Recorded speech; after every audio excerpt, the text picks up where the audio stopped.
Melalui video kali ini, kami akan menyampaikan penggunaan LMS bagi peserta pendidikan profesi guru dalam jabatan di lingkungan Kementerian Agama, khususnya bagi guru keagamaan.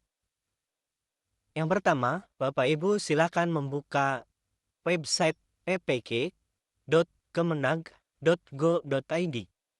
Kemudian arahkan kursor kepada menu LMS. Lalu diklik.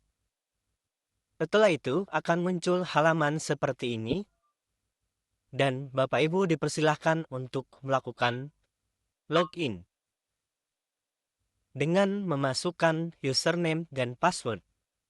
Adapun username dan password menggunakan nomor peserta masing-masing. Baik username dan password menggunakan nomor yang sama. Kemudian jika sudah diisi, silahkan klik login. Jika data peserta sudah valid, maka Bapak Ibu akan diarahkan ke menu seperti berikut. Jika Bapak Ibu guru PAI, maka akan tampil adalah PAI. Jika Bapak Ibu guru pendidikan agama Kristen, maka akan tampil modul pendidikan agama Kristen. Dan seterusnya sesuai dengan bidang studi sertifikasi masing-masing. Kami arahkan Bapak Ibu setelah berhasil login untuk segera merubah password. Caranya, arahkan kursor ke pojok kanan atas yang ada nama Bapak Ibu, kemudian diklik, lalu klik preferensi, lalu nanti arahkan untuk ubah kata sandi. Di sini ada beberapa yang bisa Bapak Ibu rubah. Yang pertama, edit profile. Yang kedua, ubah kata sandi. Yang ketiga, bahasa yang Bapak Ibu inginkan, silahkan, dan seterusnya. Kami sarankan untuk merubah kata sandi sebagai bentuk keamanan yang harus Bapak Ibu miliki. Masukkan kata sandi saat ini, kemudian masukkan 2 kali kata sandi yang baru, kemudian klik simpan perubahan. Jika sudah, nanti Bapak Ibu akan masuk kembali ke menu berikutnya adalah modul saya.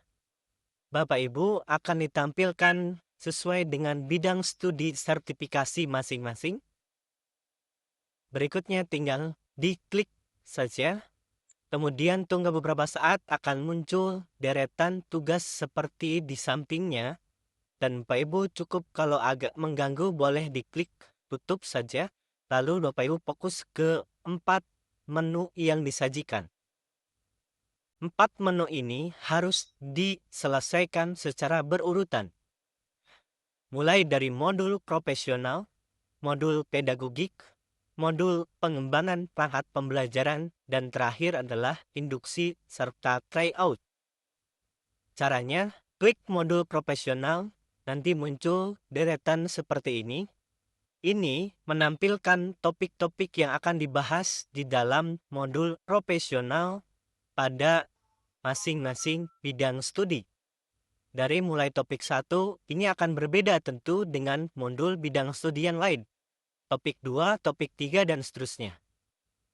Sebelum Bapak Ibu mengklik topik 1 dan seterusnya, Bapak Ibu pastikan mengisi fakta integritas dan juga membaca langkah demi langkah serta arahan yang ada di atasnya.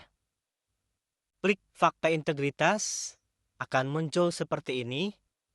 Isikan nomor peserta Bapak Ibu yang tadi diinputkan pada saat login. Kemudian isikan nama lengkap Bapak Ibu. Kemudian pilih bidang studi atau mata pelajaran Bapak Ibu.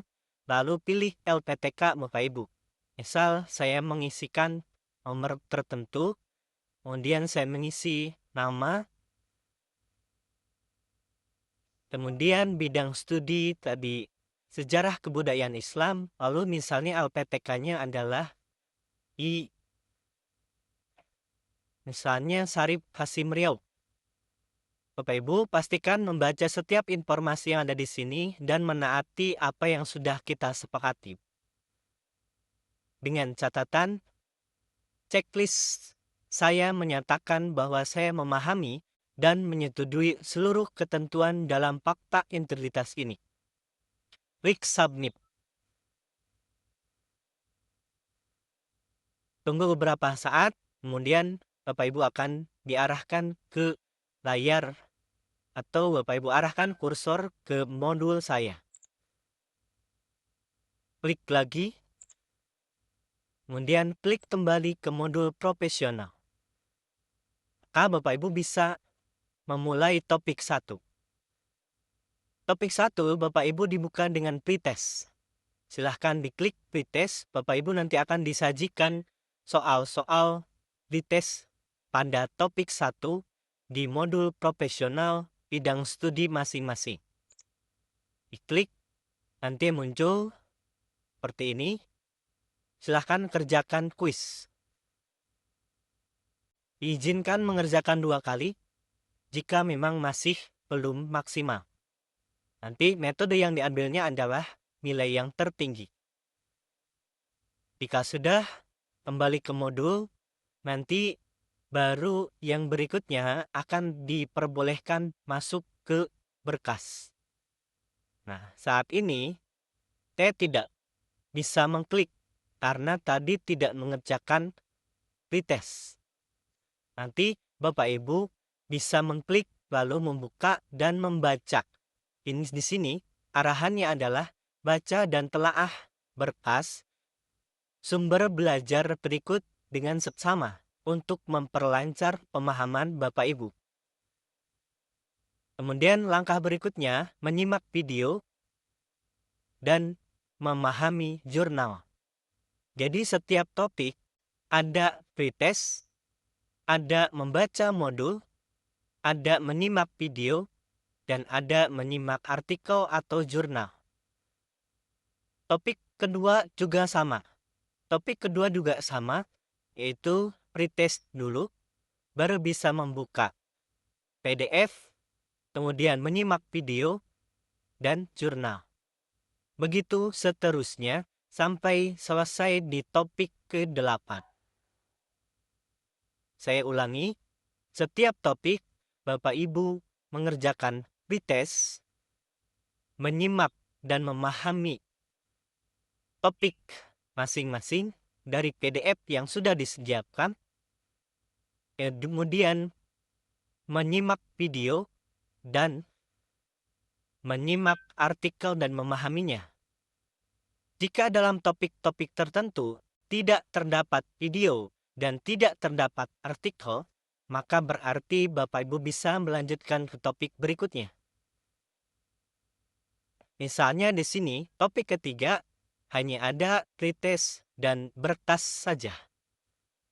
Berarti Bapak Ibu tidak disiapkan untuk video dan artikel. Bapak Ibu bisa lanjut ke topik yang keempat. Dan begitu seterusnya sampai topik ke-8.